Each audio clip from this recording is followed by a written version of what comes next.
It's about actually going back to your childhood. So here we Okay. talk about everything that you've gone through. How Mhm. did everything happen? We cannot wait to hear your story. Okay. So feel free to use the stage. So Awesome. let's talk about how is Gunjan as a child. So anything specific you want me to cover or just Just, generally? just talk, just talk. We just Okay. want to Awesome. know you. That's it. Okay. Yeah. So, about me, I think I've always, so I'm the elder one in my house. I'm the elder daughter. I have a younger sister who is like 7 years younger to me. So for her also, I've always been like this mom in her life, I think, and I've always been this responsible kid of the house. I've grown up in a joint family, so along with being responsible, I was always also a very pampered child, because like the first 6, 7, 8 years of my life, I was living in a joint family, and we were three generations. Like I was the fourth generation in Oh that my big goodness. house. So Wow. yeah, and Okay. I was the first child of my generation. So I was like this overly pampered child who's like Of everyone used to listen to whatever I wanted. course. Okay. I'm And also the elder child, but not the first child, though, in the whole okay, generation. Yeah, yeah. yeah. So I was the because my dad's the elder one, so it Okay. went down from So that. that, yeah, yeah, that Yeah. explains. So I've always been this really pampered child, but then I guess being the elder one brings in a lot of responsibility, a lot of it just kind of shapes you in a way that you're like the sincere, the responsible kid. I've always been like the first bencher, not the last bencher in school.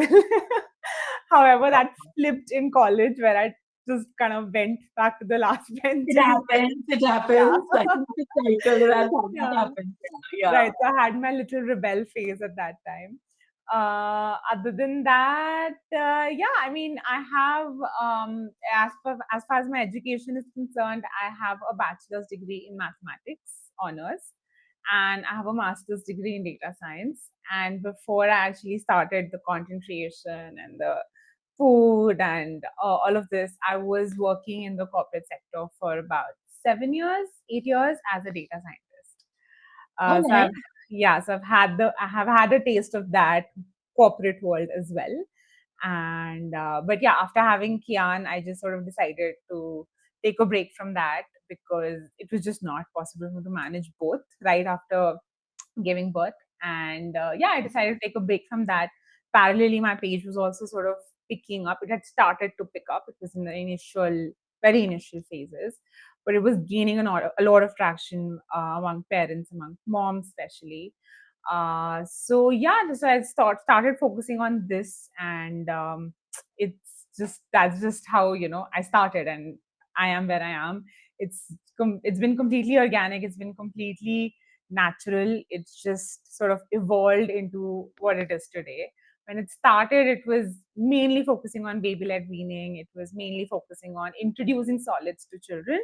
But yeah, now I'm doing a little bit of parenting, a little bit of recipes, a lot of recipes actually, a little bit of parenting here and there. Sometimes I share a little bit about baby led weaning because we've passed that stage. He's 2 now.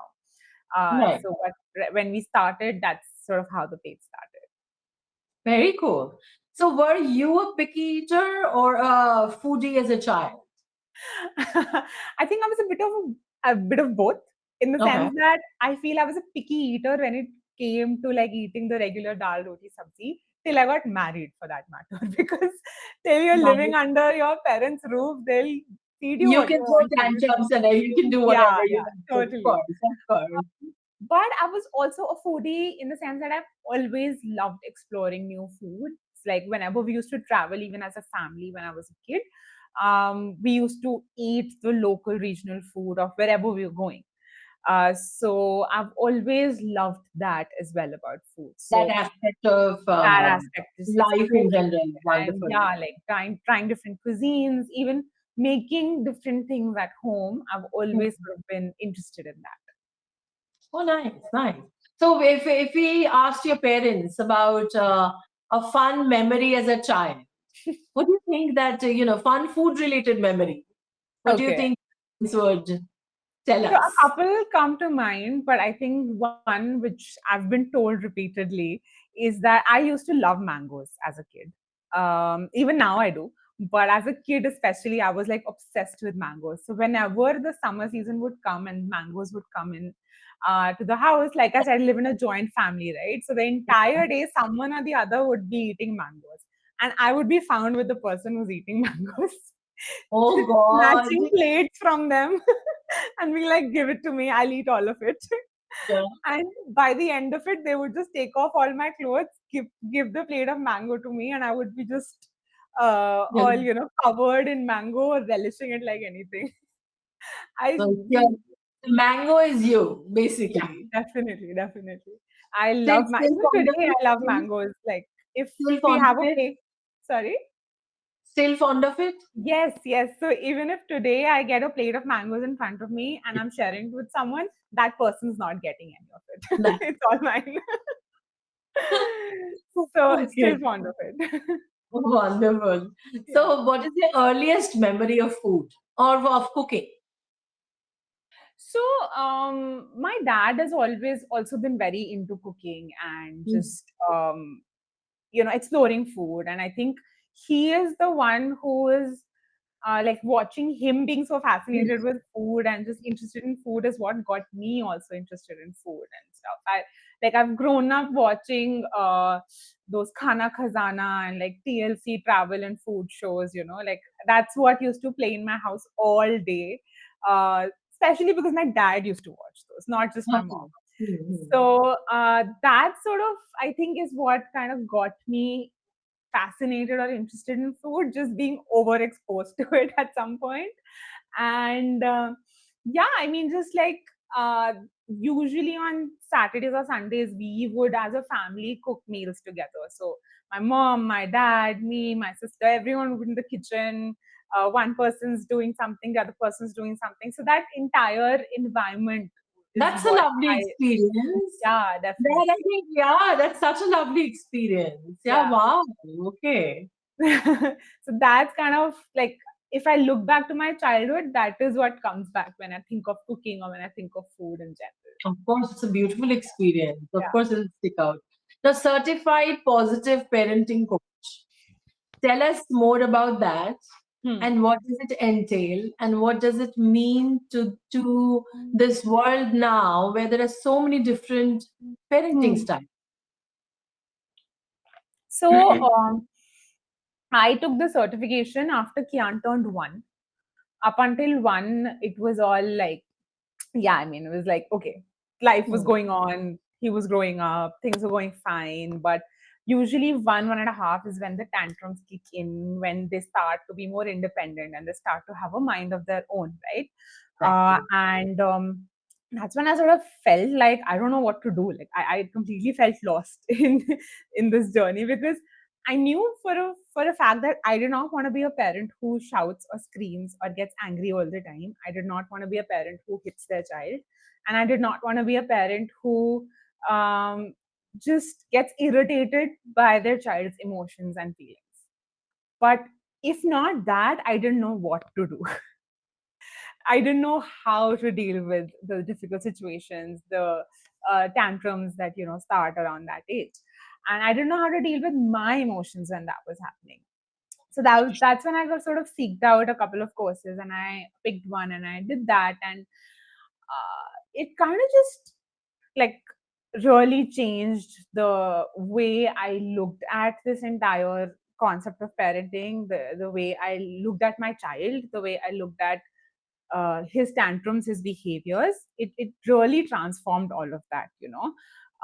And yeah, I mean, that's basically how the transition happened. So even after doing the course, I did do a lot of personal sessions with parents through my page only. I got a lot of leads, and I did that for a while, but then time was a big constraint, so I've given that a pause as of now.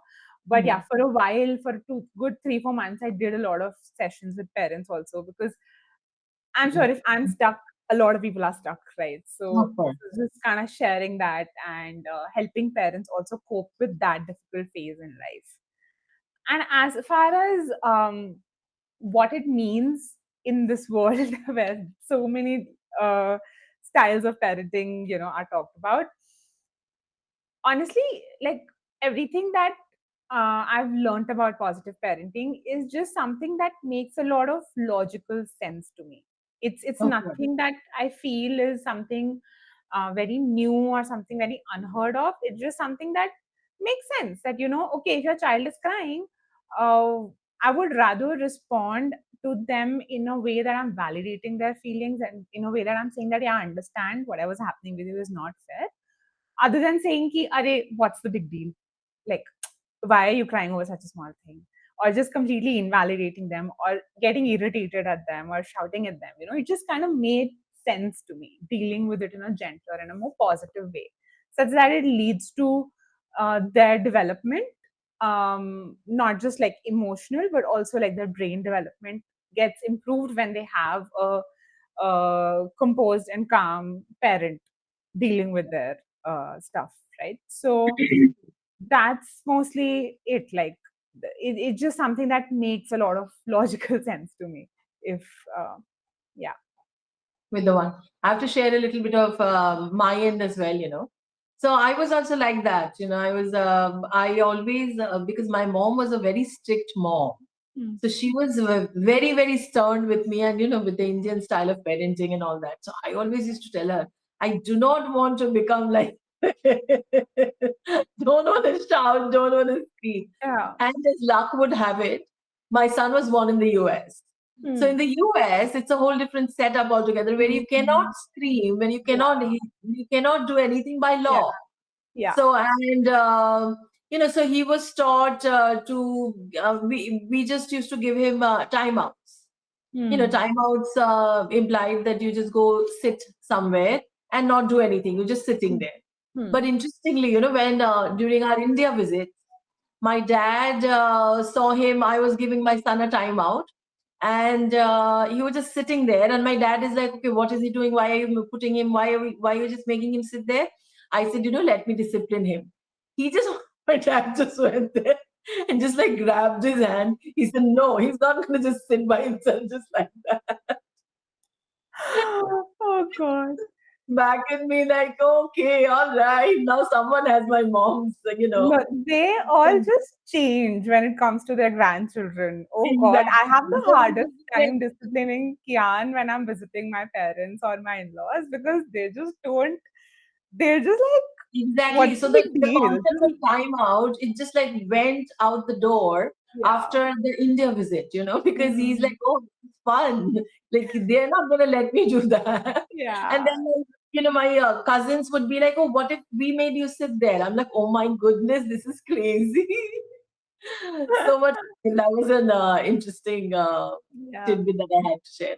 So, Yeah. what is one of these? What are these like common struggle questions that parents usually come to you with? I think one of the most common questions is how to stay calm. Like one of the big things about positive parenting is that you should stay calm and composed as much as possible whenever your child is having a tantrum or they're giving you a hard time or they're having a hard time, right? But how do you do that? Because crying itself is something, or screaming for that matter, is something that can be triggering for a lot of people. It is for me, for once, right? Like if I see my child screaming in front of me for half an hour, I used to just lose it. What do I do? I used to get so anxious and just so it was just uncomfortable. No, it is uncomfortable, of So course. Yeah, in yeah. that, how do you sort of manage to stay calm and sort of maintain that composure on your face and your body that your child sees you like that and can sort of uh, sort of resonate that with you and also I become think that calm. is the most challenging phase of a new parent, I feel. Yes, Yeah, yes. yeah. So that is, I think, one of the most, even whenever I put a story about something like this, like, how do you stay calm? How do you actually not lose it? And my Seriously. answer to that is just to breathe, honestly, like just breathe through it. Like, of course, working on your triggers, working on why certain things trigger you outside of the situation helps. Hmm, Working on yourself helps, but in the situation, just breathing and knowing that this is a phase which will pass. Like the child hmm. will eventually stop crying, really helps me. Like just keep on breathing, breathing, breathing. It's okay. Let them cry. Let them have it. Let them cry it out. Let them let it out. Because so understanding that crying is just a way they're expressing their But emotions communication, correct, correct. and not exactly a negative thing or a bad thing also helps. So having all this underlying information that crying is not bad, this will pass, it's just a phase, they will stop crying eventually, and that they are just expressing their emotions, and they can do a lot worse than crying. Crying is like the least harmful way of expressing emotions. Of course. Knowing all Of of these things and breathing when it's happening is what really helps me stay calm through a tantrum. course. Of course. Now he's two right now, right? Yeah, yeah. So that's a very, very good age where you are actually tackling all of it. So yeah, this is the beginning of it all. Yeah, So what definitely. is the one parenting myth you wish that people would stop believing? So many. uh, but if I would want to pick one, is that um, Pick two, kids it's okay. just grow up on their own. You know, there's this thing that we're told before we have kids that um, tum bacche kar lo, hum paal lenge. Like you have the kid, we'll take care of them. Or, arey, what's the big deal? They'll just grow up. You also just grew up. No one just grows up. They need a person present, a primary caregiver present. They need someone's attention all the time. It's not something that just happens. That just Very, very, very true. And I so, think that's a very, very important message that you're giving right now because a lot of people actually, don't understand the value of what you just said because that is a very important, I think, even as parents or even pretty much the society as at large as well. So they need to understand that it just doesn't happen by itself. yeah. Very true. Absolutely. And another one you said maybe a couple. Um. We'll have to hear from the expert. So, okay, let me think a little. This was one. Um. Another one would be that I mean, it's not a myth exactly, but that related to what we were talking about earlier, that you know, uh, anger or hitting a child is the only way to discipline the child. Again, a very big myth and a very common practice, especially in India, that you just shout at the child or you just hit the child and be like, कि अगर like मारेंगे नहीं तो समझेगा नहीं. If you don't hit the child, they won't understand or they won't learn. Like ये बहुत again, गलत बात है. This is very big myth. I mean, if you think huge. about it, Yeah, if like if you think about your childhood or if you think about our childhood, every time we've been screamed at, every time we've been hit, every time we've been you know, shouted at, especially in front of our friends, the only feeling that we're left with is embarrassment or a feeling of resentment towards our parents without actually remembering why we were being hit. true, So true, true. the thing that they want to teach, people want to teach their children by hitting, actually never gets across. The point becomes the hitting, not the reason you're hitting. So the logic is not even there. Yeah, I mean, Yeah. if you think about it, if your child suppose has done something like they lied to you, for example, right?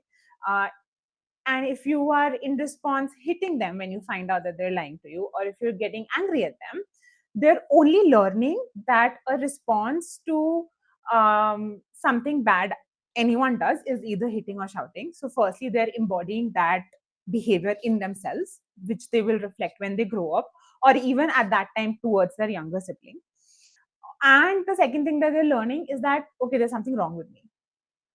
While lying is such a normal thing, everyone lies, adults lie.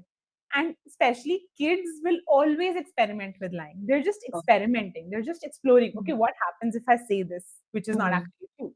mm, How would my parent react?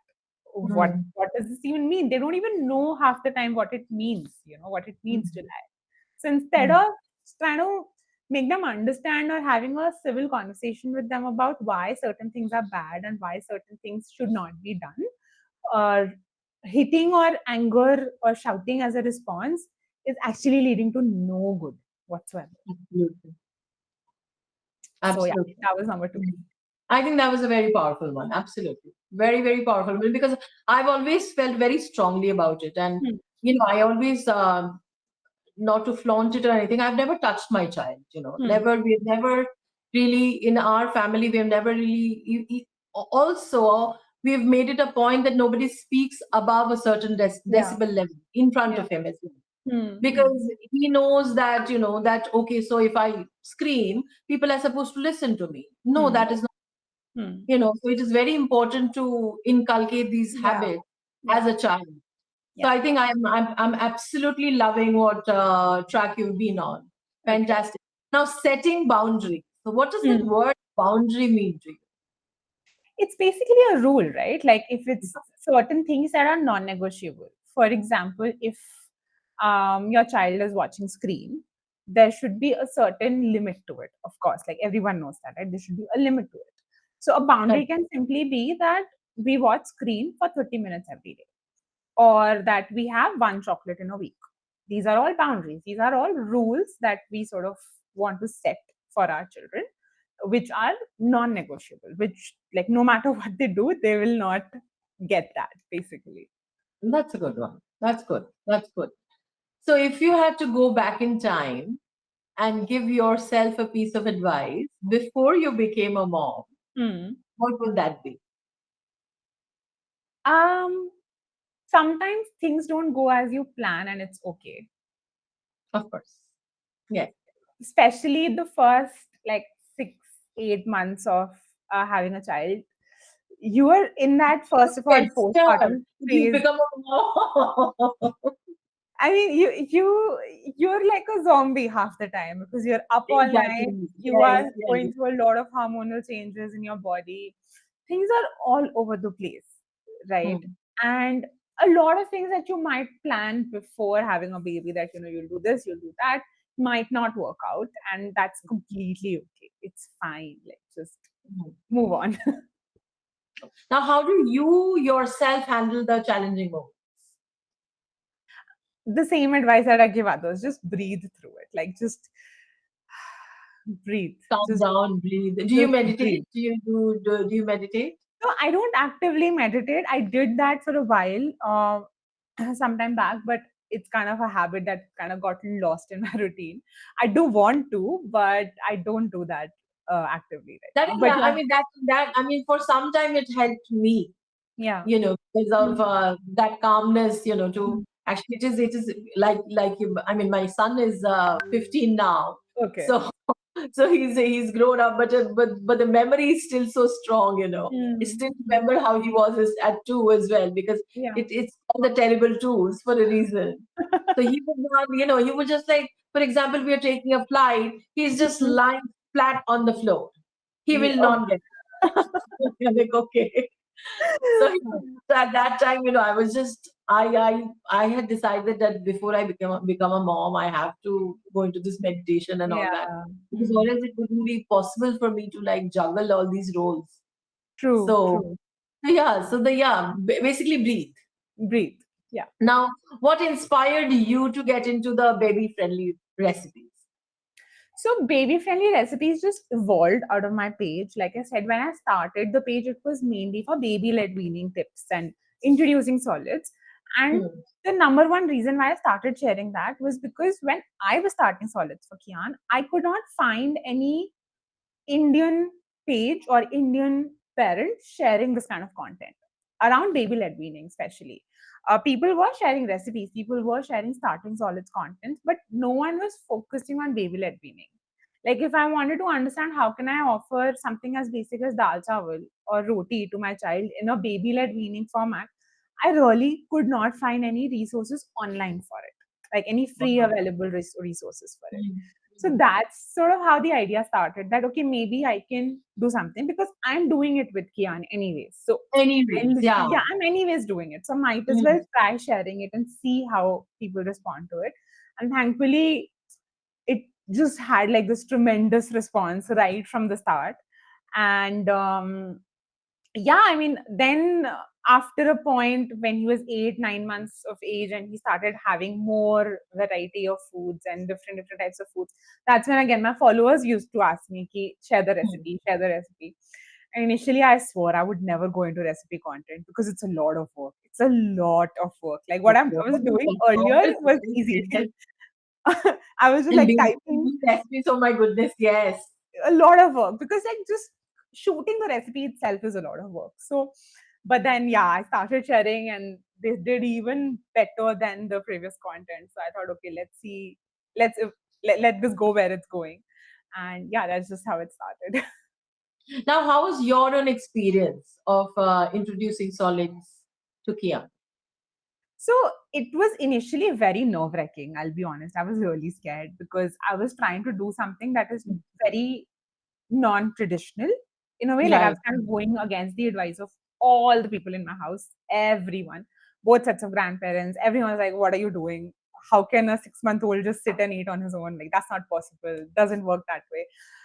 So I was literally going against everything, and so I was very scared in the beginning. But I think just 1 week into it, I felt so good that I started the way I started, and I sort of stayed strong on what I wanted to do because it was just like it just kept evolving into this really magical experience, where every day we would face something new. He would create a different type of a mess, and we would just like it was just like a very nice family experience. Even my husband was very involved in it at that time when we started, and yeah, I mean, it was just a very beautiful experience after a point. Initially, it was scary, but as it kept Mhm. on going, I was just like, okay, it's working, it's working, it's working. That reinforcement was coming, with every passing day because he was getting better at eating himself. He was getting better at chewing, at swallowing, all of those things. So, yeah, of course, I had my moments of doubts throughout the process. There Of were course, days of which were course. horrible, which went horribly Yeah, wrong. yeah, yeah. But in retrospect, when I look at the overall journey, it has been really great. It's been spectacular. Wonderful. Any funny or messy stories you'd like to share? One one of the biggest one of the fruits that I hated to give to Kian was a red dragon fruit. So you have the regular white dragon fruits and you have the red ones, which are like jet red, sometimes purple in color. But he loved them. Like he loved the taste of those dragon fruits. But the mess it would create, his Oh, face, God. his bib, the entire high chair, everything was just red and purple. And it was just so messy. But yeah, I would just give it to him because he loved it so much. But if I had a choice, I would not. Oh, God. Okay, but the color is the, I'm sure you've taken a lot of pictures, I'm hoping. Oh, yes, everything's on my page. Yeah, yeah, yeah, exactly. So now, parents worry a lot about the choking Hmm, hazards. Now, what yes. is your best, like, safety tips? So safety tips one would be to definitely educate yourself first. Matlab, Of before course. starting anything, you need to know what are the choking hazards, how to offer food such that it's not a choking hazard, what should be the consistency of the food that you're offering, what should be the size of the food you're offering. All of these things are, kind of tell it's all of these things help you reduce the chances of choking, and of Hmm. course learn about first aid in case there is any mishap. Hmm. uh, you should know how to sort of save your child from it, right? That's very important. Of course. Her most important point, baby led weaning and traditional weaning both have the same chances of choking. So it's not like baby-led weaning say the chances of choking increases. That's not the case. Even babies who are fed in the traditional way can choke on food. So Of this course. Of knowledge course. sort Yeah. of goes both ways. It doesn't just have to be for baby-led weaning, right? It's for all parents. Everyone should be aware of these things before starting solids for their children. Of course. Of course. What's your favorite, all-time favorite baby-friendly recipe that even adults love? Oh, pastas. So there's this pumpkin pasta recipe on my page. I think it was my dad's birthday last week and I made it, and the plates were wiped clean. Like even Wow. adults kids. So I have It's to go look it up. delicious. It's so good, and I'm like, every time I make it, I'm like, how is this tasting better than the last time? Wow. And Okay, it's cool. So made I'm with sure it's a some. pinned post, I'm hoping. Yeah, it's not a pinned post, but it is a pretty famous recipe. I have received a lot of good feedback for it, even from other parents. Oh, wow. Everyone seems to just love that one recipe. Oh, wow. Okay. So I'll go look it up. So what's your Sure. secret weapon for making kids love healthy food? So there are two actually. First would be to introduce early, like as soon as they start solids, introduce them to a variety of foods, variety of textures, variety of flavors. You know, again, irrespective of baby led weaning or traditional weaning, both ways you can do it. Uh, it doesn't have to be through baby led weaning. Even in traditional weaning, you can introduce a variety of textures, a variety of flavors to them. So the more flavors they're exposed to in the first 3-4 months of starting solids, the more likely they will accept it going forward as well. So, like for example, my child's favorite vegetable is broccoli. He loves broccoli because he's Mm. just been introduced to it like right from the beginning, you know. And the second, if that train has passed, that okay, your child is 2, 3, 4 now, and they don't like healthy food or veggies or something, would be like just love it yourself. Eat it in front of your child like you would eat an ice cream or like you would Mm. eat a cake. Oh, the wow. the reason the reason children are so fascinated by ice creams and cakes are because we're like, oh, this is so like we're presenting it in such an exciting way. Oh, this is like the most delicious thing you'll ever taste. If we Seriously. present all foods like that, then Then they they're will like, oh, automatically eat wow, that. okay. Yeah, because their palates are still developing, right? They don't know that sweet is better or savory is better or spicy is better. Their palates are developing. So that is like your, you can, yeah, like you are your child's first example. Like whatever you tell them is their reality. So if you tell them that broccoli is tasty, Oh, they'll be yeah, like, yeah, that is it's true. tasty. That is true. Yeah. Wow, this is very interesting. I'm thinking of incorporating even now. Oh God! But now he's a different ball game I mean, altogether. not This teenagers for sure. is- So, what's your opinion on sugar intake for kids? So, of course, it should be as limited as possible. There are certain guidelines that anyone can look up, like for different age groups. For in my house, I have not really introduced a lot of refined sugar to Kian yet. I mean, till two, anyways, refined sugar should not be introduced. So he Right, just right. turned to a couple of months back. He's still not eaten a lot of refined sugar, once or twice here and there.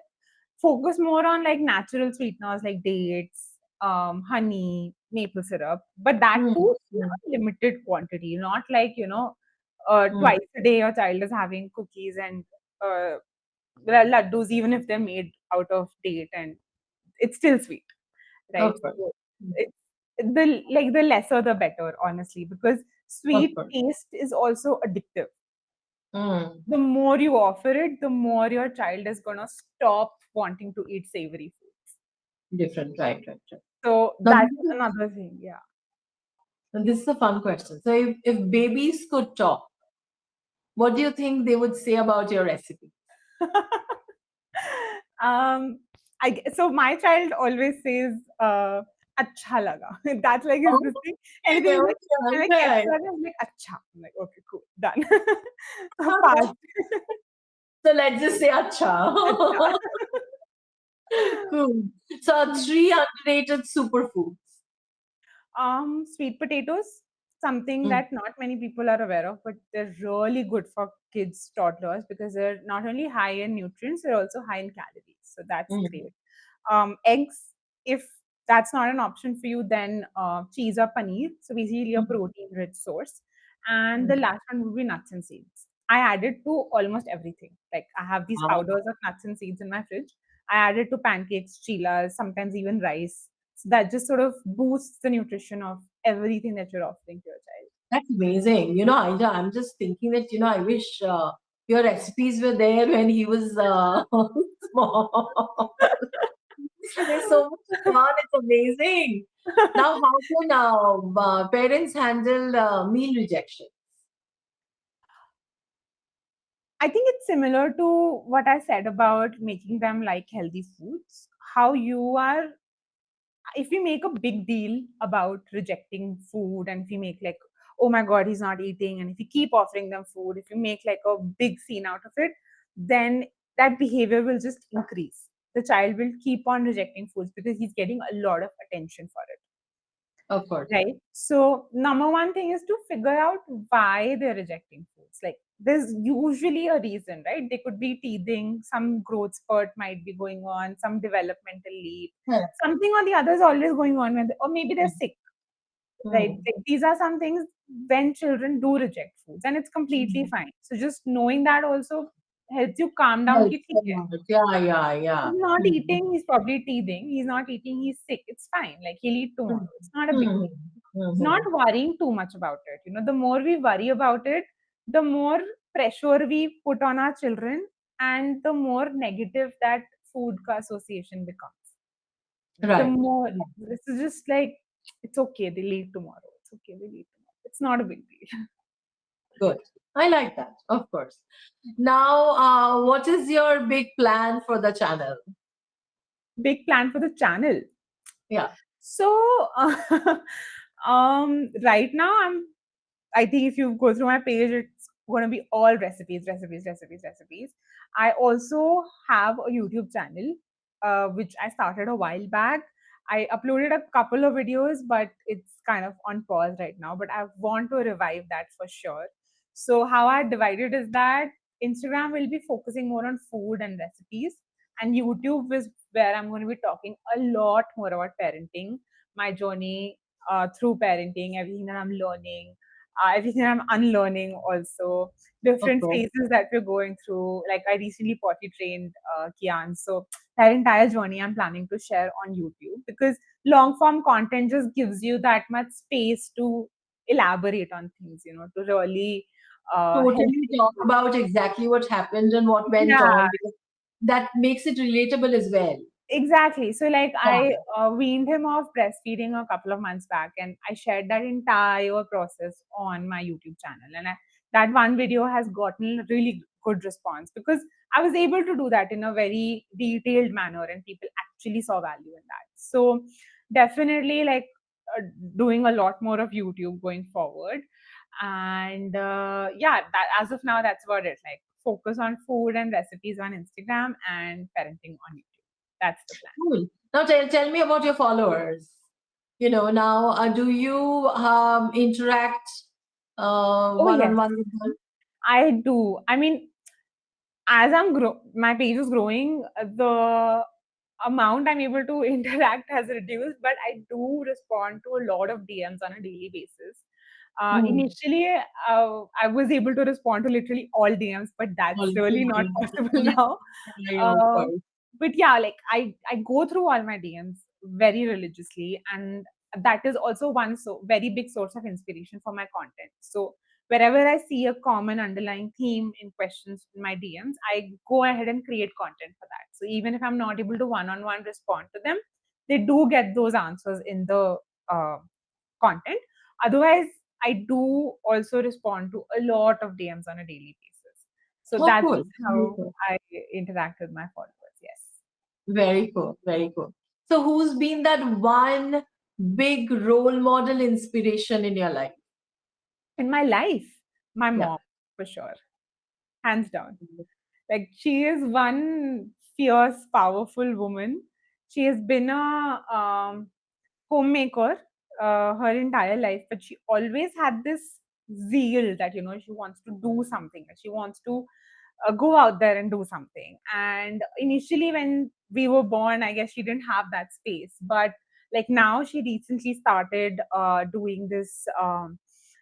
She recently did a diploma in nutrition, and she's really building her brand as a nutritionist, as a dietitian. And she also focuses a lot on female nutrition, postpartum health, etc. Wow. Yeah, I mean, like she's 55 and she's doing that right now. So That's amazing. every time I feel demotivated, I'm like, what's your excuse? Seriously. What And else it's is so, there? isn't it so much exciting, so exciting whenever you see your parents do something, Oh, and definitely. it's I so love like it. new opportunities. It's amazing. I love Wow, it. I very love it. very good. Say my hellos to her. I will. Okay, so let's do some rapid fire. Okay, sure. Cool. Messy mealtime or picture perfect meal? Messy meals, always. Of course. One food trend that needs to go. That milk and wheat is bad. It's not. Some like I don't know why people think that milk or like dairy and wheat or gluten is bad. It's not bad. It just doesn't suit certain people. Certain people. Right, right. It doesn't make it bad. Of course. Now, if you could have dinner with any parenting expert, who would that be? My mentor, Dr. Ishina, she's the one I did the positive parenting coaching program with. But I've Okay. never actually met her in person. It was an online course. So like Oh, nice. I Nice. really want to meet her once. Oh, cool. One thing that you always carry on your in your mom bag. Wet wipes. Ah. If you had to rename BLW, what would you rename it as? Um, I okay. I know it's not rapid, but uh, uh, raising raising adventurous eaters. Nice. That's nice. Cool. So one positive parenting tip that works magic every time. Let your child have what they want once in a while. Like, don't always keep saying no. Be their friend Mhm. too. Just like things that don't really harm them. You can be like, yeah, okay, you can do that. I want to play with water. Okay, you can do that. No problem. Like, there's no Right. harm, So right? just hearing yes Yeah. also is Yes. very Yes. important. Very, very Very important. True. important. Very important. Funniest thing your child has ever said about your food. This one time he tasted something that was very delicious. So he, for some reason, doesn't like dal makhani and shahi paneer. So whenever I make that, he's just like, "Why have you made this today?" Like, and it's really funny for me because Doesn't say he acha doesn't basically. like dal makhani and shahi paneer. So he's always like making faces. He'll still eat a little bit, but he's always like, "No, no." Oh. So what's your go-to self-care routine when you Self get care. some me time? So my number one me time would be just like watching TV. I'm a big couch potato. I used to be at least before Kian. But now whenever I get time, I love to catch up on some OTT. I love to catch up on some shows and movies. Of course. And such wonderful web series these days. Definitely, yeah. So great breather as well, of course. So if you weren't doing what you're doing now, what would your alternate career be? I don't think I have one. I'll be honest. Before this, I was working in data science as a data scientist for 7 years. And at that time, I Mhm. thought that this is it, like this is I landed my dream job. I was like, this is amazing. Best work I could ever do. But then when Mm. that I stopped doing that, and when I came here, I realized that, oh, I did not know that this level of satisfaction could come through work. Like I didn't know that was possible. So I really don't have an alternate career right now. So you're very satisfied pretty much with what you're doing. Yeah, I mean, when I see You DMs of have so many mom, lives as well, I feel. You're sorry. touching so many lives as well. Yeah, so that's And where like when I get DMs of mom saying that my child was not like rejecting food for 3 days and then I made one of your recipes and he finished the plate, it just fills me up with so much happiness. amazing, Right? absolutely. That it's just like the most satisfying thing in the world. Of course, of course. And especially when it comes to kids. Yes, There's for sure. nothing more fulfilling than that. Now, if Definitely. your life had a book title, what would you name it? I have no idea. Oh, I'm usually pretty Gunjan, yeah. um so my life has been a lot of um hard work for sure overall, but it's also been a lot of taking chances. Like I've always been the person who says yes to a lot of things that other people probably won't. So maybe something around that. Good. I think you're Yeah, taking chances. Is not a bad name actually. taking Now that chances, you yes. said that, I think yeah, it's a very cool name as well. Hmm. Wonderful. So wonderful, Gunjan. I think it was lovely talking to you. I think I've covered most of it. Wonderful. Okay. Thank you so much, Gunjan. Lovely talking to you. Thank you, Same. Devika. Lots of love to Likewise. Kian. Lots of Thank love you. to him. Bye Yeah. bye.